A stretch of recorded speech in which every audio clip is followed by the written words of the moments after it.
నమస్తే, welcome to our channel. పరకామణిలో మళ్ళీ దొంగతనం జరిగిందంట. మరి పరకామణిలో చోరీలు ఆగవా, శ్రీవారి వద్ద ఈ దొంగతనాలు ఆగవా తెలుసుకునే ప్రయత్నం చేద్దాం. దీన్ని విశ్లేషించడానికి మనతో పాటుగా ఉన్నారు సీనియర్ జర్నలిస్ట్ సత్యమూర్తి గారు. నమస్తే సార్. నమస్కారం అండి. సార్, ఒక పక్క ఆల్రెడీ పరకామణి చోరీ పైన దర్యాప్తు కొనసాగుతూనే ఉంది. మరో పక్క మరోసారి పరకామణిలో చోరీ జరిగిందని చెప్తూ ఉన్నారు. మరి శ్రీవారి చెంత ఇటువంటి దొంగతనాలు ఆగవంటారా?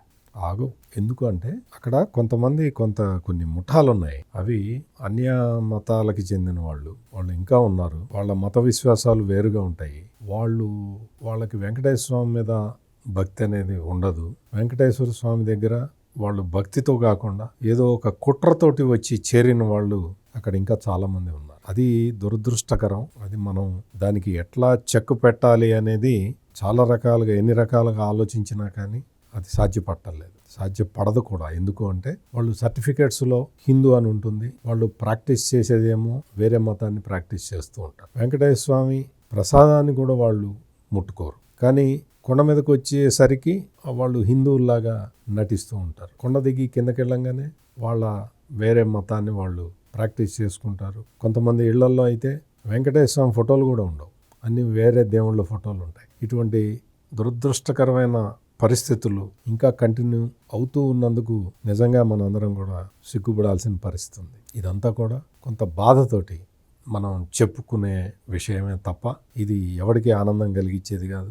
ఎవడన్నా మతం పేరుతో కుట్ర పన్నేవాడికి ఆనందం కలుగుతుందేమో, కానీ నిజంగా వెంకటేశ్వర స్వామి భక్తులుగా ఉన్న వాళ్ళందరికీ కూడా ఇది చాలా సాడ్ స్టేట్ ఆఫ్ అఫైర్స్. అంటే మళ్ళీ మీరు అడగచ్చు, పరకామణిలో అప్పుడు చోరీ చేసి అతను దొరికిన రవికుమార్ మరి హిందువే కదండి అనొచ్చు. రవికుమార్ హిందువే, అందులో డౌటే లేదు. ఆ రవికుమార్ని పట్టుకున్న సతీష్ కూడా హిందువే కదా. అంటే నేను మతాన్ని ముందరగా ఎందుకు ప్రస్తావించాను అంటే, పరకామణి చోరీ కేసు ఆల్రెడీ కోర్టులో ఉన్న ఆ కేసు కాకుండా ఇప్పుడు ఈ కొత్త కేసు గురించి ఆలోచిస్తూ నేను ఆ మాటలు చెప్పాను. ఇప్పుడు ఈ చోరీ కేసు నిన్నో మొన్నో జరిగినట్టుగా వైఎస్ఆర్ కాంగ్రెస్ పార్టీ వాళ్ళ అధికార ప్రతినిధి ఒక అతను వచ్చి చెప్పాడు. వాళ్ళ అధికార ప్రతినిధి వచ్చి చెప్పి స్వయంగా టీటీడీ చైర్మన్ బిఆర్ నాయుడే వీటన్నిటినీ కొట్టేసినట్టుగా చెప్పాడు.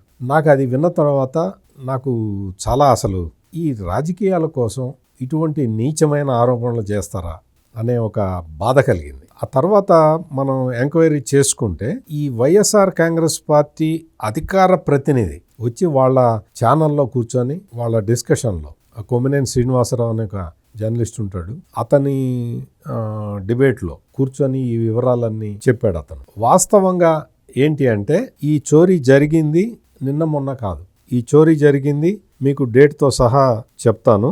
ఈ చోరీ జరిగింది జనవరి 2025 సంవత్సరంలో.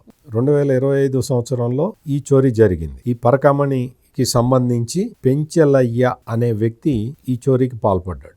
ఆ రోజునే అన్ని పేపర్లలో ఈ పెంచెలయ్య గురించి వచ్చింది. ఇతను పరకామణి అంటే ఇతను ఒక కాంట్రాక్టు ఉద్యోగి. ఈ కాంట్రాక్టు ఉద్యోగి ఈ బంగారాన్ని తస్కరిస్తున్నాడు అనేది ఎక్కడ మీకు అంతకు ముందర రవికుమార్ పరకామణి కేసుకి సంబంధించి ఏంటి అంటే, స్వామివారి హుండీ లెక్కించే చోటే పరకామణి ప్లేస్లోనే చోరీ చేశాడు. ఈ చోరీ ఎక్కడ జరిగింది అంటే, పరకామణిలో లెక్క వేసిన తర్వాత, ఆ లెక్క తేల్చిన తర్వాత వాటిని తీసుకొచ్చి ఒక భద్రపరుస్తారు, ఒక స్టోర్ రూమ్ లో భద్రపరుస్తారు. ఆ స్టోర్ రూమ్ దగ్గర ఇన్ఛార్జిగా ఉన్న పెంచెలయ్య వీటిని కొట్టేస్తూ ఉన్నాడు. వీటిని కొట్టేస్తూ ఉంటే ఇతను ఎప్పుడు చేరాడు టీటీడీలో అంటే కాంట్రాక్ట్ లేబర్ గా. ఇతని పేరు వీరిశెట్టి పెంచెలయ్య. ఇతను పరకామణి గోల్డ్ స్టోరేజ్ రూమ్ కి ఇన్ఛార్జ్. ఇతన్ని ఎవరు చేర్చుకున్నారు అంటే, భూమన కరుణాకర్ రెడ్డి ఇతన్ని ఉద్యోగంలో చేర్చుకొని ఇతన్ని పరకామణి గోల్డ్ స్టోరేజ్ రూమ్ కి ఇన్ఛార్జ్ గా పెట్టిన వ్యక్తి భూమన కరుణాకర్ రెడ్డి. మరి అప్పటి నుంచి అంటే భూమన కరుణాకర్ రెడ్డి టీటీడీ చైర్మన్ గా ఉన్నప్పటి నుంచే ఇది జరుగుతూ ఉన్నది. ఎప్పుడైతే గవర్నమెంట్ మారిన తర్వాత టీటీడీకి కొత్త బోర్డుని ఎప్పుడైతే వేశారో, బిఆర్ నాయుడిని చైర్మన్గా కొత్త బోర్డు ఏర్పాటు అయిన తర్వాత బిఆర్ నాయుడికి కంప్లైంట్లు వచ్చినాయి. ఈ పరకామణి గోల్డ్ స్టోరేజ్ రూమ్కి కాపలాగా ఉన్న వ్యక్తి పెంచెలయ్య అనే వ్యక్తి భూమన కరుణాకర్ రెడ్డికి సంబంధించిన వ్యక్తి. భూమన కరుణాకర్ రెడ్డి తీసుకొచ్చి ఇతన్ని స్టోర్ రూమ్కి ఇన్ఛార్జిగా పెట్టాడు. ఇతను అక్కడి నుంచి బంగారం, నగలు తస్కరిస్తున్నాడు అని చెప్పి కంప్లైంట్లు వచ్చినాయి. Okay sir. కంప్లైంట్లు వస్తే ఆ కంప్లైంట్ ఆధారంగా ఇతన్ని పట్టుకోలేరు. ఏం చేయాలి? ఏం చేశాడు బిఆర్ నాయుడు చైర్మన్గా అంటే ఆ కంప్లైంట్లని విజిలెన్స్కి హ్యాండ్ ఓవర్ చేశాడు. విజిలెన్స్ వాళ్ళు ఈ పెంచలయ్య మీద నిఘా పెట్టారు. నిఘా పెట్టి ఏం చేశారు అంటే ఇతన్ని ఫాలో అయ్యారు. ఇతను ఏ విధంగా ఇచ్చేస్తున్నాడు, ఎట్లా చోరీ చేస్తున్నాడు అనే విషయాలన్నీ వాళ్ళు కనిపెట్టారు. కనిపెట్టిన తర్వాత ఒక్కసారి అతన్ని పట్టుకున్నారు. ఆ పట్టుకున్నది కూడా మీకు డేట్ చెప్పాను నేను మీకు. జనవరి 13వ తారీఖు 2025 సంవత్సరంలో పట్టుకున్నారు. 2025 సంవత్సరంలో పట్టుకొని ఇతని మీద పోలీస్ కేసు పెట్టారు. పోలీస్ కేసు పెట్టి ఇతను ఏమేమి దొంగిలించాడో కూడా బయటికి తీశారు. ఏమేమి దొంగిలించాడు?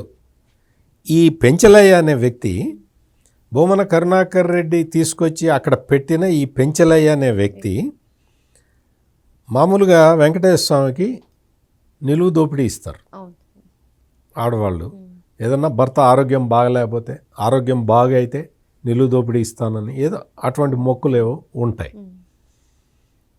ఒక మహిళ ఆ హుండీలో వేసిన మంగళసూత్రాలను కూడా దొంగిలించాడు ఈ పెంచలయ్య. అంటే మీరు ఆలోచించండి, ఎంత బాధగా ఉంటుందో మనకి. దీని గురించి చెప్పుకోవటానికే బాధగా ఉంటుంది.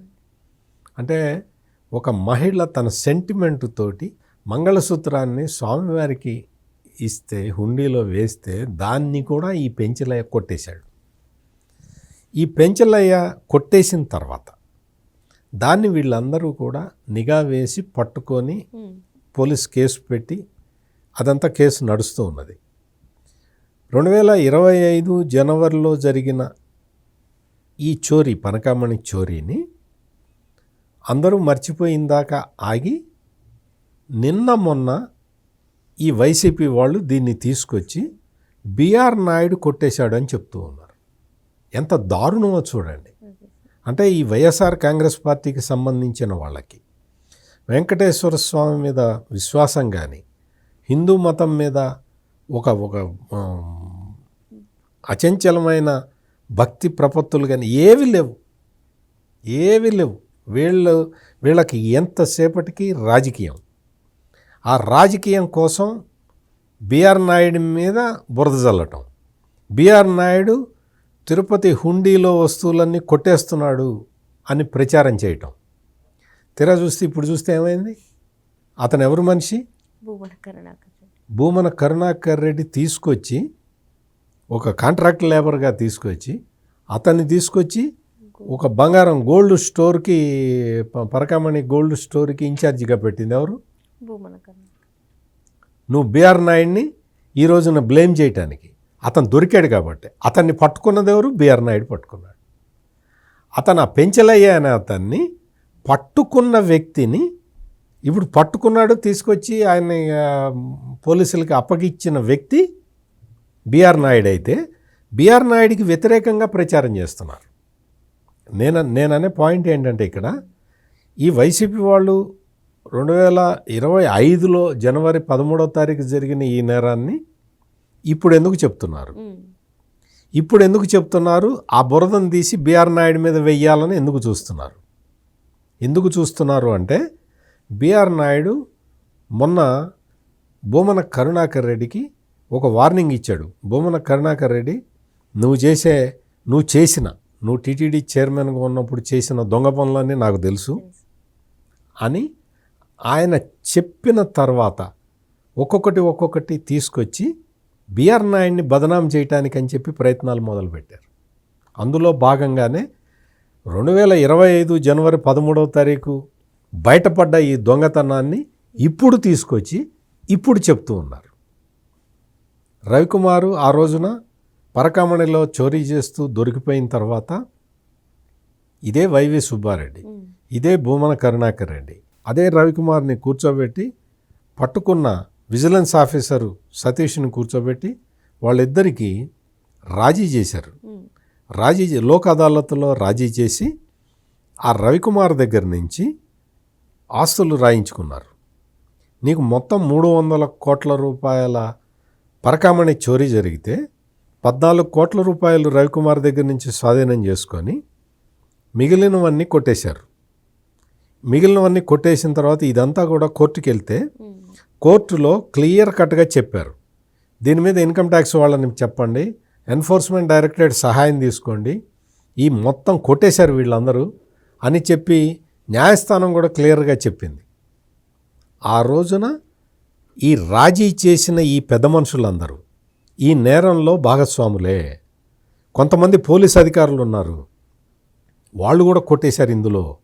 ఈ ఆస్తులు చెన్నైలో ఉన్న రవికుమార్ ఆస్తుల్ని రాయించుకున్న వాళ్ళల్లో పోలీసులు ఉన్నారు.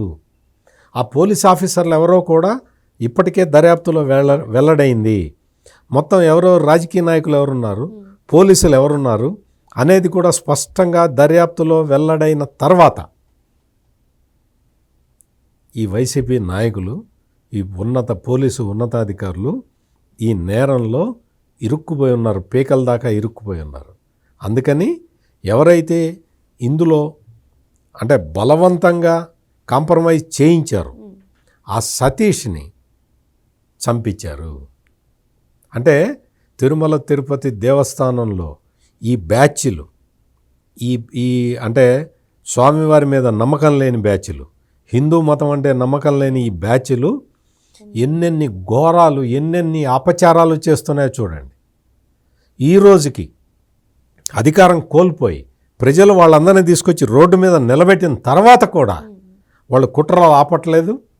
వాళ్ళు ఇటువంటి పెంచలేయలు ఇంకా ఎంతమంది ఉన్నారో టీటీడీ దేవస్థానం ఆ ప్రాంగణంలో ఎంతమంది తిరుగుతున్నారో. భూమన కరుణాకర్ రెడ్డి చెప్పాడు 2000 మంది నా మనుషులు ఉన్నారు అని చెప్పాడు. మరి ఆ 2000 మందిలో ఈ పెంచలయ్య కూడా ఒకడు. పెంచలయ్య అయితే ఒక సంవత్సరం కిందట దొరికాడు. ఇంకా దొరకాల్సిన పెంచలయ్యలు ఎంతమంది ఉన్నారో అదే డౌట్. అందుకనే మీరు ఈ విషయం అడగంగానే నాకు నిజంగా బాధ కలిగి చెప్తున్నా నేను. ఇంకా వెంకటేశ్వర స్వామి పవిత్రతని కాపాడుకోవాల్సింది ప్రజలే కాపాడుకోవాలి. ఈ వైసీపీకి సంబంధించిన ఈ దుర్మార్గులు చండాలమైన రాజకీయం చేస్తున్నారు తిరుపతి మీద. దయచేసి భూమన కరుణాకర్ రెడ్డి, ఈ వైసీపీ అధికార ప్రతినిధులు ఇవన్నీ చెప్తున్నవన్నీ నమ్మమాకండి. నమ్మకంగా వాళ్ళకి బుద్ధి చెప్పాలి. మీరు వాళ్ళకి బుద్ధి చెప్పకపోతే ఇంకా మనల్ని వెంకటేశ్వర స్వామి కూడా కాపాడలేడు. మరో అంశంతో మళ్ళీ కలుద్దాం. Thank you sir. నమస్కారం అండి.